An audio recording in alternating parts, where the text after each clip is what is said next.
다니엘서의 우리 이야기들은 우리가 너무나 더 많이 듣고 잘 알고 있죠.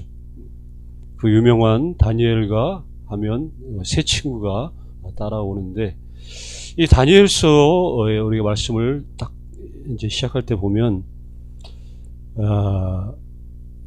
좀 암울한 언급으로 이 다니엘이 시작이 됩니다. 암울한 언급은 뭐 다른 게 아니라 나라를 잃고 말 그대로 포로로 잡혀온 이제 그 젊은 청년들의 그런 이야기들을 이제 다니엘서가 담고 있는데, 뭐 나라가 망한 것, 우리 잘 아는 대로 솔로몬 이후에 우리가 북쪽, 남쪽, 그래서 북쪽 이스라엘, 남쪽 유다, 그리고 한 200여 년 만에 북쪽 이스라엘이 이미 아수르에게 망한 다음에, 그러고 나서 또 한 150여 년 지나고 나서 남쪽 유다마저도 그 유명한 바벨론에 의해서 나라를 잃게 되죠. 그때 나라를 잃고 성전이 해파되고, 그리고 많은 사람들이 포로로 끌려갔는데, 이 포로 시대에 남의 나라에서 산다는 게 뭐 그 이야기만 들어도 암울한 그런 이야기일 수밖에 없는 거죠. 그 유명한 뭐 에스겔 같은 선지자도 제사장의 가문, 제사장의 가문이 되면 어릴 적부터 제사장, 나중에 이제 성전에서 하나님을 섬길, 봉사할 어떤 그러한 훈련들을 받죠. 그런데 제사장의 교육을 잘 받고 있는 중에 남의 나라에 가가지고 자기의 모든 꿈도 말 그대로 잃어버리고 자기의 어떤 그 정체성조차도 혼란스러워지는 이러한 일들을 겪을 수밖에 없었던 이 포로 생활, 그 사람들에 대한 이야기들을 여기 이렇게 해주고 있는 거죠. 뭐 1절부터 2절까지가 여기 보면 그 바벨론으로 이렇게 유배되는 역사적 배경을 설명해 주고 있죠. 유다 왕은 여호야김이었고 바벨론 왕은 느부갓네살. 그리고 많은 유대인들이 끌려갔고, 그리고 그들에게 있어서 목숨보다도 더 중요했던 성전이 해파되고 성전에 있는 그 일부 성전의 기구들이 그 이방 땅, 이방 신전의 그 보물 창고에 이렇게 보관되는 그런 일들까지 일어난 거죠. 이 두 번째 문장에 보면 주께서 유다왕 여호야김을 쭉 하면서 그의 손에 넘기심에라는 말로 이렇게 시작이 되는데, 자, 유다의 패배, 나라가 망하는 것, 그리고 성전 기구가 훼손되는 것, 이런 모든 것들이 이루어지는 역사적 배경을 설명하면서 여기 뭐라고 하냐, 그를 얼마나 그의 손에 넘기심에, 이방 땅에 넘긴다. 여기서 그들이 뺏었다라고 설명 안 하고 넘기신다, 넘기심에라는 말로 설명을 하고 있죠. 넘기셨다는 건 누가 넘겼다는 거예요? 하나님이 넘기셨다는 거죠. 패배도 그렇고 나라가 망하는 것도 그렇고 성전의 기구가 훼손되는 것조차도 하나님의 뜻 안에서, 하나님의 허락 안에서 이루어지는 것을 이렇게 밝히고 있다는 것이죠. 모든 것은 하나님의 뜻 안에서 발생하고 있다, 이루어지고 있다. 이거 굉장히 중요하죠.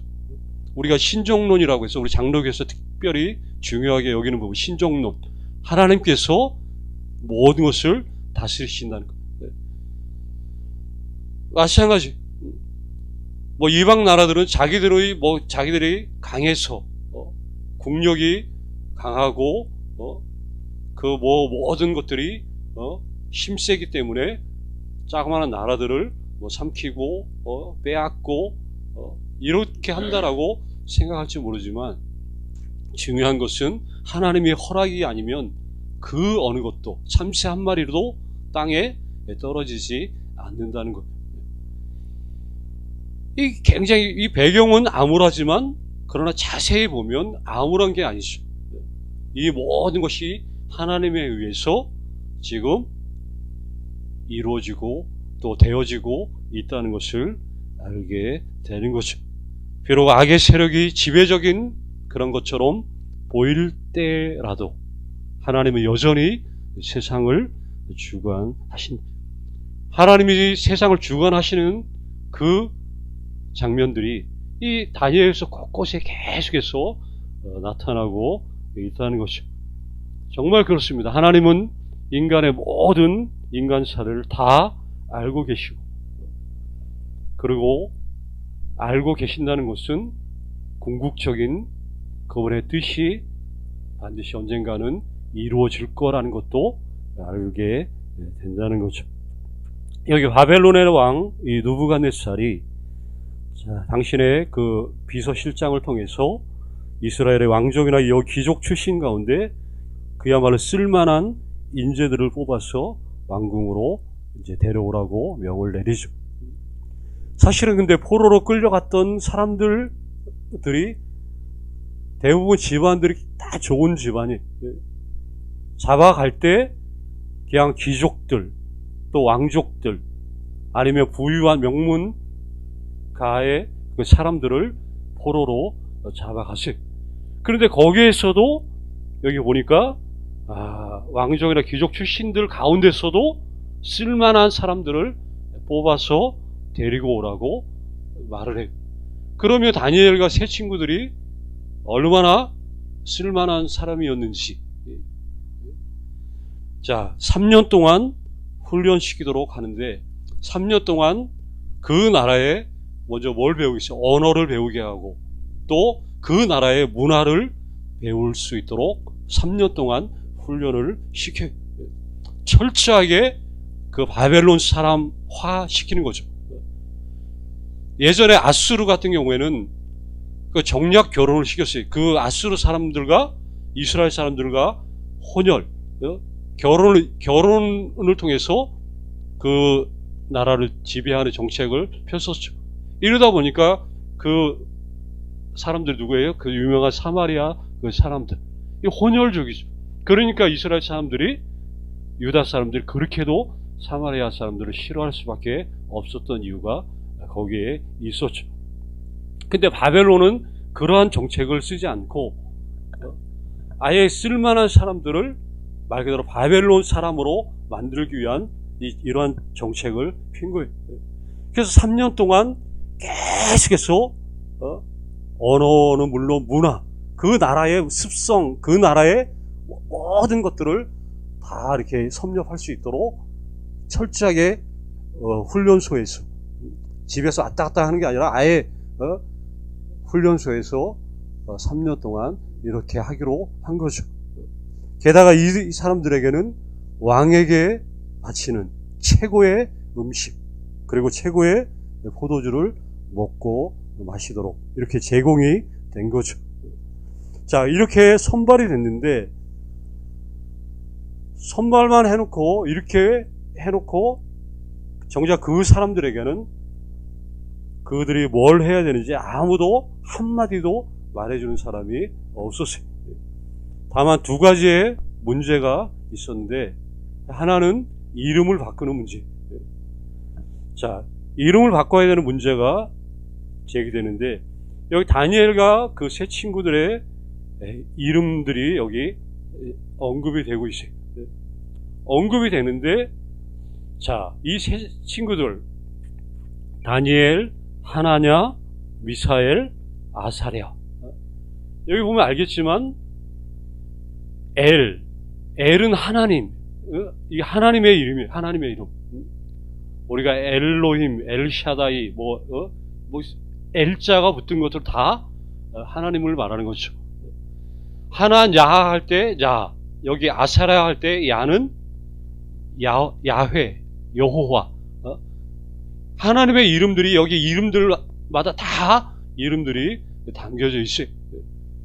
다니엘은 하나님은 나의 심판자, 하나님은 나의 재판관이시다. 보호자이십니다. 이런 뜻을, 이름의 뜻을 갖고, 히브리 사람들은 다 이름마다 어쨌든 뜻이 있으니까.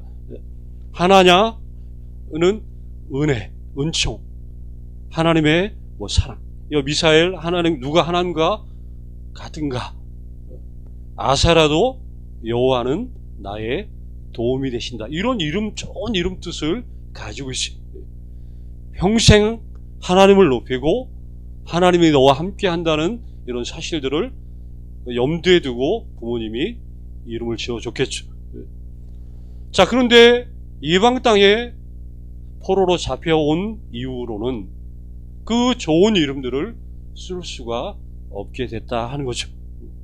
자기들의 의사와는 상관없이 강제로 이 바벨론식 이름으로 바꿔야 하는데, 이 바뀌어진 이름에는 당연히 하나님과 전혀 관련이 없는, 그런 관계가 전혀 없는 전부 다 이교적인 이름들이 담겨져 있어요.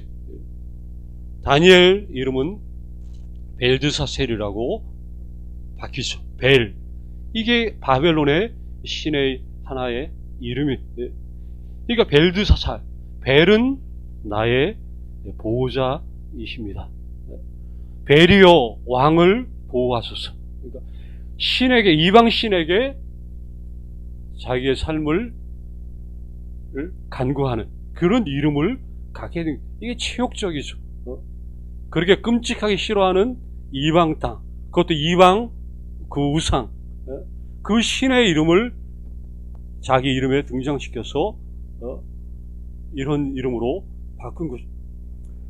미사엘, 하나냐, 아사랴, 이게 다 물론 하나냐, 미사엘 그 이름의 뜻을 정확하게 이름의 뜻을 아는 사람이 없이 이렇게 할 거라고 추측을 하는데, 근데 아사랴 같은 아벤느고, 느고는 알죠. 느고는 또 그 바벨론의 신들 중에 하나. 그러니까 느고의 종, 하나님의 종이 아니라 이방 그 신의 종, 이런 이름으로 이게 다 이름이 바뀌어요. 자, 이게 첫 번째 두 가지 문제 중에서 첫 번째가 이름을 바꿔야 하는 문제가 있게 되고, 또 하나는 무슨 문제가 있었냐, 이 음식에 관한 문제가 생긴 거죠. 왕이 그들에게 날마다 왕궁에서 정해진 최상의 음식, 왕이 먹는 음식. 자, 이 바벨론이라는 나라가 얼마나 어마어마한 나라인지 이거를 알면 그 왕이라는 존재가 어마어마한 존재라는 것을 알게 되죠. 근데 그 어마어마한 왕이 먹는 음식, 그러면 최고 중에 최고, 엄청나게 좋은 음식들을 제공해 준 거죠. 근데 어찌 된 이유인지 여기 보니까 왕이 지정해 주는 음식, 그거는 못하겠다. 자, 이름을 바꿀 때에는 가만히 있다가 이거는 그냥 아무런 언급이 없는데 음식을 먹는 문제가 오니까 여기에는 여기 못 먹겠다고 이제 거절을 하게 되는 거죠. 여기 8절에 보니까 다니엘의 왕궁의 음식과 그 마시는 포도주로 자신을 더럽히지 않기로 뜻을 정했다라고 말씀을 하죠. 다른 건 몰라도 왕의 명령에 복종하지 않기로 이거만큼은 결심을 한 건데, 자기의 신앙을 가시하기 위한 이런 것들이 아니죠. 여기 마음에 결심을 하고 그가 먼저 했던 일은 그 환관장, 왕의 비서실장 같은 그 사람에게 이제 말 그대로 상의를 하는 거죠. 자, 이렇게 음식을 먹지 않기로 마음 먹은 순간 이미 이제 그때부터 이미 이 사람의 목숨은 위험천만한 상황 가운데 지금 놓인 그런 상태가 된 거죠. 왜 다니엘이 바벨론식으로 이름을 바꾸는 것에는 동의를 했지만 왜 왕궁의 이 음식들, 메뉴들을 왜 거부했는가? 이것만큼은 내가 못 받아들이겠는가? 라고 한 이유에 대해서 우리가 알 필요가 있겠죠. 이유는 간단합니다. 우리가 오늘날 이해할 수 없는 그런 부분일 수도 있겠지만, 이 왕의 음식을 먹는다는 것은 왕과의 언약 관계에 들어가는 것을 의미하기 때문에 그렇게 된다는 거예요. 왕과의 언약 관계. 만약에 이 왕의 음식을 먹는 사람은 자기의 목숨을 이제 누구를 한테 건다는 거예요? 왕에게 건다는 의미를 담고 있다는 거예요. 이게 목숨을 걸고 왕의 수호자가 되겠다고 서약하는 사람들이 이 음식을 먹는 거죠. 왕을 방어하고 왕을 변호하는, 왕에 대해서 좋게 얘기하는 이런 사람들이 이 왕의 음식을 먹는 거예요. 그리고 더 나아가 자신들의 육체를 살아있는 제물로 왕께 드리는 이것과 같은 개념을 담고 있는 거예요. 그러니 다니엘은 이것만큼은 할 수 없다는 것을 명백히 밝힌 거죠. 왕에게 나의 이 몸을 이 자기의 살아있는 제물로 왕에게 몸을 드릴 수 없다. 그래서 이걸 거부하는 지경에 도달한 거죠. 우리 그 유명한 로마서 12장 1절과 2절에 보면 이렇게 말씀해. 우리 다 같이 한번 읽어볼까요? 1절. 그러므로 형제들아 내가 하나님의 모든 자비하심으로 너희를 권하노니 너희 몸을 하나님이 기뻐하시는 거룩한 산 제사로 드리라. 이는 너희의 드릴 영적 예배니라. 너희는 이 세대를 본받지 말고 오직 마음을 새롭게 함으로 변화를 받아 하나님의 선하시고 기뻐하시고 온전하신 뜻이 무엇인지 분별하도록 하라. 거룩한 산 제사로 우리 몸을 하나님께 드리라고 얘기하는 거예요. 왕의 음식을 먹는 것은 그 왕에게 자기 몸을 산 제물로 드리는 것과 마찬가지인, 우리는 그렇게 할 수 없다는 거죠. 만일 우리가 우리 자신과 타협하고 또 여기 2절에 나와 있는 것처럼 이 세대를 본받지 말, 여기 본받지 말라는 말이 영어로 그 돈 카피예요. 돈 카피. 카피 복사라는 말이죠. 복사하지 말라는 거예요. 세상의 것들을 너희 삶 가운데 너희는 복사하지 마십시오. 이렇게 지금 사도 바울이 우리에게 가르쳐주는 거예요. 세상이 주는 그런 것들, 세상으로부터 공급받아서 내가 살 수 있을 거라고 생각하는 그런 모든 것들, 이런 것들을 복사하지 마십시오. 그대로 카피하지 말라고 이야기를 하는 거예요. 이 세상이 주는 방식이라든가 이런 메뉴들을 받아들이고 또 왕이 준 그 음식을 먹고 우리 몸을 왕에게 바친다면 우리는 하나님의 뜻을 분별할 수 있는 그런 능력 자체를 상실하게 될 것이다. 이렇게 얘기하는 거. 이게 아마 사도 바울이 아마 이 다니엘서의 이 메시지를 염두에 두고 이 로마서 이 말씀, 이 구절을 우리에게 들려준 것 같아요. 아무래도. 자, 다니엘의 친구들, 그리고, 이 사람들이 이렇게 음식에 대해서 뜻을 정했다. 뭐, 뜻을 정했다는 것은 죽으면 아마 죽으리라까지 간 거겠죠. 내가 이것만큼은 내가 죽어도 받아들일 수 없다라고 얘기한 것이죠. 뜻을 정해서 왕궁에서 제공하는 그러한 부분들에 대해서 아무것도 하지 않기로 결정을 했어요. 아까도 말했죠. 지금 그들의 자리는 고국 이스라엘이 아닌 바벨론 땅, 이 이방의 땅에서 포로로 끌려와 어쩔 수 없이 남의 땅에서 살아야만 되는 이런 사람들이죠. 어떻게 말하면 이스라엘 백성들에게 있어서 지금 패배의 시대, 그 나라의 가장 암울한 시대에 태어나서 암울한 시대의 그 현장을 직접 몸소 경험하고 있는 그러한 인생이죠. 자기들을 무너뜨린 그 지배 세력의 풍습에 자기의 삶을 맡기지 않고는 도저히 생존 자체가 불가능한 이런 토대 위에, 그러면 이런 사람들에게 있어서는, 그러면 이런 환경에 놓여 있으면 당연히 뭘 생각해야 돼? 자기의 생명과 미래를 생각할 수밖에 없는 그러한 현실이죠, 당연히. 그런데 여기 남의 나라에서 아까도 말했듯이 왕의 요구를 거부한다는 것은 무모한 짓이죠. 모든 것을 이룰 수도 있는 너무나 위험천만한 그런 일.